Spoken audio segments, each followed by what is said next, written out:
എല്ലാവർക്കും പുതിയൊരു വീഡിയോയിലേക്ക് സ്വാഗതം. ഇന്നത്തെ നമ്മുടെ റെസിപ്പി ബ്രേക്ക്ഫാസ്റ്റായും ഡിന്നറായും വേണമെങ്കിൽ സ്നാക്കായും ഒക്കെ ഒരുപോലെ ഉണ്ടാക്കാൻ പറ്റിയ നല്ലൊരു അപ്പത്തിൻ്റെ റെസിപ്പിയാണ്.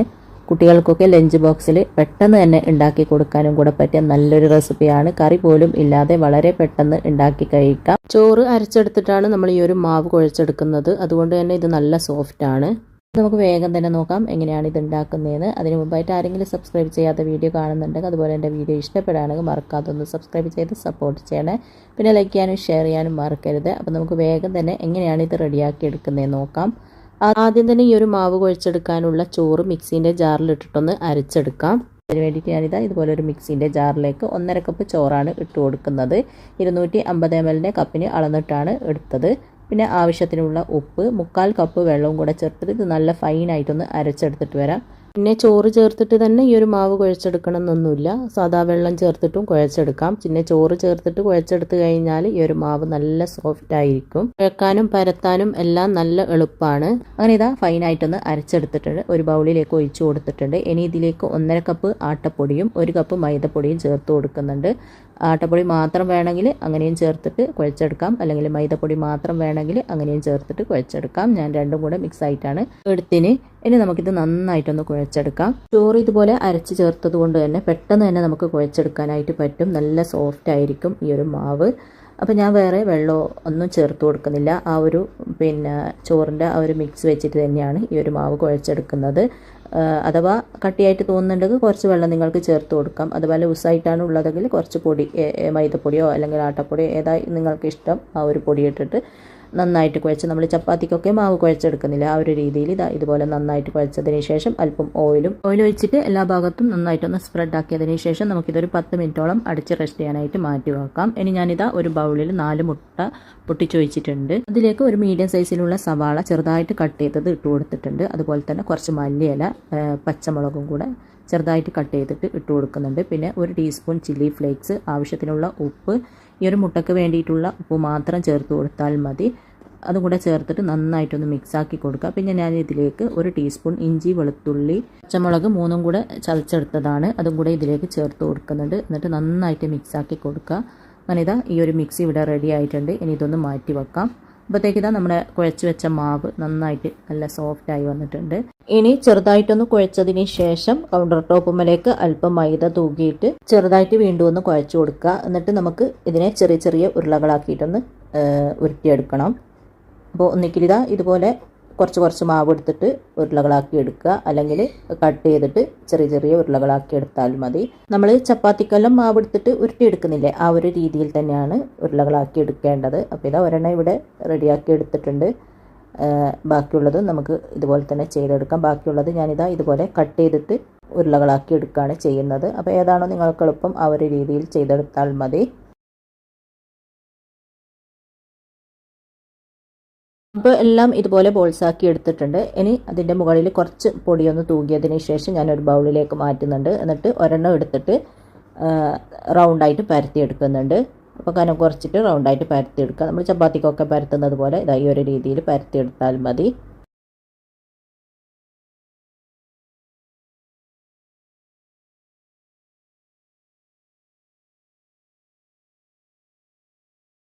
അപ്പോൾ ഇതാ ഇതുപോലെ റൗണ്ടായിട്ട് പരത്തി എടുത്തിട്ടുണ്ട്. ഇനി ഇതാ ഇതുപോലെ കത്തി വെച്ചിട്ട് 2 അറ്റവും ഇങ്ങനെ ഒന്ന് കട്ട് ചെയ്ത് കൊടുക്കാം.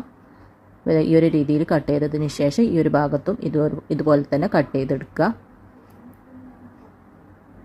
എന്നിട്ട് നമുക്കിതാ ഇതുപോലെ ഒന്ന് മടക്കി കൊടുക്കാം. 2 സൈഡിലുള്ള ആ കട്ട് ചെയ്ത ഭാഗവും ഇതുപോലെ ഒന്ന് മടക്കി കൊടുക്കുക. എന്നിട്ട് ഒരു ഭാഗം നടുവിലേക്ക് ആക്കിയതിന് ശേഷം മറ്റേ ഭാഗവും ഈ ഒരു രീതിയിൽ ആക്കിക്കൊണ്ട് ബോക്സ് പോലെ ആക്കിയെടുക്കുക. അപ്പോൾ ഇതാ എല്ലാ ഭാഗവും ഇതുപോലെ മടക്കിയിട്ട് ഈ ഒരു ബോക്സ് പോലെ ആക്കിയെടുത്തിട്ടുണ്ട്. അങ്ങനെ എല്ലാം നമുക്ക് ഇതുപോലെ ചെയ്തെടുക്കാം. ഇതുപോലെ ചെയ്ത് കഴിഞ്ഞാൽ നല്ലൊരു ലെയർ കിട്ടും. അതിന് വേണ്ടിയിട്ടാണ് ഈ ഒരു രീതിയിൽ ചെയ്തെടുക്കുന്നത്. അങ്ങനെ ബാക്കിയെല്ലാം നമുക്ക് ഇതുപോലെ തന്നെ ചെയ്തെടുക്കാം. വീഡിയോ കാണുന്ന സമയത്ത് വീഡിയോ ഇഷ്ടപ്പെടുകയാണെങ്കിൽ മറക്കാതെ ലൈക്ക് ചെയ്യാനും ഷെയർ ചെയ്യാനും മറക്കരുത്. സബ്സ്ക്രൈബ് ചെയ്യാത്തവരുണ്ടെങ്കിൽ മറക്കാതെ ഒന്ന് സബ്സ്ക്രൈബ് ചെയ്ത് സപ്പോർട്ട് ചെയ്യാനും മറക്കരുത്.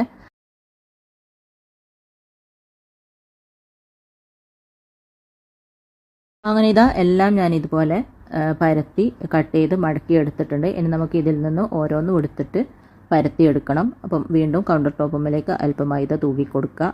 എന്നിട്ട് നമുക്കിത് സ്ക്വയറായിട്ടൊന്ന് പരത്തിയെടുക്കാം. അപ്പോൾ നിങ്ങൾക്ക് വേണമെങ്കിൽ ഇതിൻ്റെ ഉള്ളിൽ കുറച്ച് ഓയിലൊക്കെ സ്പ്രെഡ് ചെയ്ത് കൊടുക്കാവുന്നതാണ്. ഞാൻ അതൊന്നും ചെയ്തിട്ടില്ല കേട്ടോ. നമ്മൾ ചോറ് ചേർത്ത് കുഴച്ചത് കൊണ്ട് തന്നെ ഇത് നല്ല സോഫ്റ്റാണ്. അതിൻ്റെ ആവശ്യമൊന്നുമില്ല. അതുകൊണ്ടാണ് ഞാൻ ഓയിൽ സ്പ്രെഡ് ചെയ്ത് കൊടുക്കാൻ. നിങ്ങൾക്ക് വേണമെങ്കിൽ ഓയിൽ സ്പ്രെഡ് ചെയ്ത് കൊടുക്കാം. റൗണ്ടായിട്ട് നമ്മൾ പരത്തിയില്ല കട്ട് ചെയ്യുന്നതിന് മുമ്പായിട്ട്. ആ ഒരു സമയത്ത് ഓയിൽ സ്പ്രെഡ് ചെയ്ത് കൊടുത്തതിന് ശേഷം നിങ്ങൾ കട്ട് ചെയ്തെടുത്താൽ മതി. അങ്ങനെ ഇതാ ഒരെണ്ണം ഇതുപോലെ പരത്തി എടുത്തിട്ടുണ്ട്. ബാക്കിയെല്ലാം ഇതുപോലെ പരത്തിയെടുക്കാം. എല്ലാം പരത്തിയെടുത്തതിന് ശേഷം ഞാനിതാ ഒരു പാൻ അടുപ്പിൽ വെച്ചിട്ടൊന്ന് ചൂടാക്കിയിട്ടുണ്ട്. അതിലേക്ക് കുറച്ച് ഗീ ഒന്ന് സ്പ്രെഡാക്കി കൊടുക്കാം. ഗീയോ ബട്ടറോ സ്പ്രെഡ് ചെയ്ത് കൊടുക്കുക. അത് രണ്ടും ഇല്ലെങ്കിൽ ഓയിലോ വെളിച്ചെണ്ണയോ സ്പ്രെഡ് ചെയ്ത് കൊടുത്താൽ മതി. എന്നിട്ട് നമ്മൾ പരത്തിയെടുത്ത ആ ഒരു ചപ്പാത്തി ഉണ്ടല്ലോ, അത് നമ്മൾ ആദ്യം മിക്സ് ചെയ്ത് വെച്ച മുട്ട മിക്സിലേക്ക് ഇതുപോലെ നന്നായിട്ടൊന്ന് മുക്കിയെടുക്കുക. എന്നിട്ട് ഗീ എല്ലാം സ്പ്രെഡ് ചെയ്ത് പാനിലേക്ക് ഇട്ട് കൊടുക്കാം. നല്ലതുപോലെ മുക്കിയതിന് ശേഷം ചൂടായ പാനിലേക്ക് ഇട്ട് കൊടുക്കാം. എന്നിട്ട് തീ ഒരു മീഡിയം ടു ലോ ഫ്ലെയിമിൽ വെച്ചിട്ട് വേണം ഇത് ചുട്ടെടുക്കാൻ വേണ്ടിയിട്ട്. കുറച്ച് മുട്ടൻ്റെ മിക്സ് ഇതുപോലെ ഒന്ന് ഇതിൻ്റെ മുകളിൽ ആക്കി കൊടുക്കുന്നുണ്ട്. ചെറിയ തീയിൽ തന്നെ വെച്ചിട്ട് ഇത് തിരിച്ചു മറിച്ച് വിട്ടിട്ട് ചുട്ടെടുക്കുക കേട്ടോ. തീ കൂട്ടി വെച്ച് കഴിഞ്ഞാൽ മുകൾ ഭാഗം പെട്ടെന്ന് റെഡിയാവും. മുട്ടയായതുകൊണ്ട് ഉൾഭാഗം വെന്ത് കിട്ടൂല. ഉൾഭാഗം നന്നായിട്ട് വെന്ത് കിട്ടണം എന്നുണ്ടെങ്കിൽ ചെറിയ തീയിൽ വെച്ചിട്ട് തന്നെ ചെയ്തെടുക്കണം. ഇതിൽ നല്ല ലെയറൊക്കെ ഉണ്ടാവും. അതുകൊണ്ട് തന്നെ നന്നായിട്ട് വെന്ത് കിട്ടണമെങ്കിൽ ചെറിയ തീയിൽ വെച്ചിട്ട് തന്നെ തിരിച്ചു മറിച്ച് വിട്ടിട്ട് ചുട്ടെടുക്കുക. 2-3 പ്രാവശ്യം തിരിച്ചു മറിച്ച് വിടുമ്പോഴത്തേക്ക് ഇതാ ചെറുതായിട്ടൊന്ന് പൊങ്ങി തുടങ്ങും. അന്നേരം ചട്ടകം വെച്ചിട്ട് ഇതുപോലെ നന്നായിട്ടൊന്ന് പ്രസ് ചെയ്ത് കൊടുത്താൽ മതി. അപ്പോൾ നന്നായിട്ട് പൊങ്ങി വരും. ഇതാ ഇതുപോലെ നന്നായിട്ട് പൊങ്ങി വന്നിട്ടുണ്ട്. 2 ഭാഗവും ഇതുപോലെ ഒന്ന് നന്നായിട്ട് പ്രസ്സാക്കി കൊടുക്കുക. പിന്നെ വേണമെങ്കിൽ ഈ ഒരു സമയത്ത് നിങ്ങൾക്ക് ഇതിൻ്റെ മുകളിൽ ഗീയോ ബട്ടറോ വേണമെങ്കിൽ സ്പ്രെഡ് ചെയ്ത് കൊടുക്കാം. അങ്ങനെ സ്പ്രെഡ് ചെയ്തിട്ടും ആക്കുന്നുണ്ട്. അപ്പോൾ ഇതാ ഒരെണ്ണം റെഡി ആയിട്ടുണ്ട്. എടുത്ത് മാറ്റിയതിന് ശേഷം ബാക്കിയുള്ളതും സെയിം രീതിയിൽ തന്നെ ചെയ്തെടുക്കാം. പാനിലേക്ക് അല്പം ഗീ സ്പ്രെഡാക്കി കൊടുക്കാം. മുട്ടയിൽ മുക്കിയതിന് ശേഷം പാനിലേക്ക് ഇട്ടിട്ട് തിരിച്ചു മറിച്ചു വിട്ടിട്ട് നന്നായിട്ടൊന്ന് റെഡിയാക്കി എടുക്കുക. ഇതിൽ ഞാൻ കുറച്ച് ഗീ സ്പ്രെഡാക്കി കൊടുക്കുന്നുണ്ട്. വേണമെന്നുണ്ടെങ്കിൽ മാത്രം സ്പ്രെഡ് ചെയ്ത് കൊടുത്താൽ മതി, നിർബന്ധമൊന്നുമില്ല. പിന്നെ കറി പോലും ഇല്ലാതെ എളുപ്പത്തിൽ ഉണ്ടാക്കി കഴിക്കാൻ പറ്റിയ നല്ലൊരു റെസിപ്പിയാണ് കേട്ടോ ഇത്. കുട്ടികൾക്കൊക്കെ പെട്ടെന്ന് ഉണ്ടാക്കി കൊടുക്കാം. അതുപോലെ ലഞ്ച് ബോക്സിലൊക്കെ ഉണ്ടാക്കി കൊടുക്കാനെല്ലാം പറ്റിയ നല്ലൊരു റെസിപ്പി കൂടിയാണ്. രാവിലെ ആയാലും വൈകിട്ടായാലും രാത്രി ആയാലും നമുക്ക് എളുപ്പത്തിൽ ഉണ്ടാക്കാം ഈ ഒരു അപ്പം. അങ്ങനെ ഇതാ ഒരെണ്ണം കൂടെ ഞാനിവിടെ ചുട്ടെടുത്തിട്ടുണ്ട്. ബാക്കിയുള്ളത് മുഴുവനും സെയിം രീതിയിൽ തന്നെ ചുട്ടെടുക്കുക.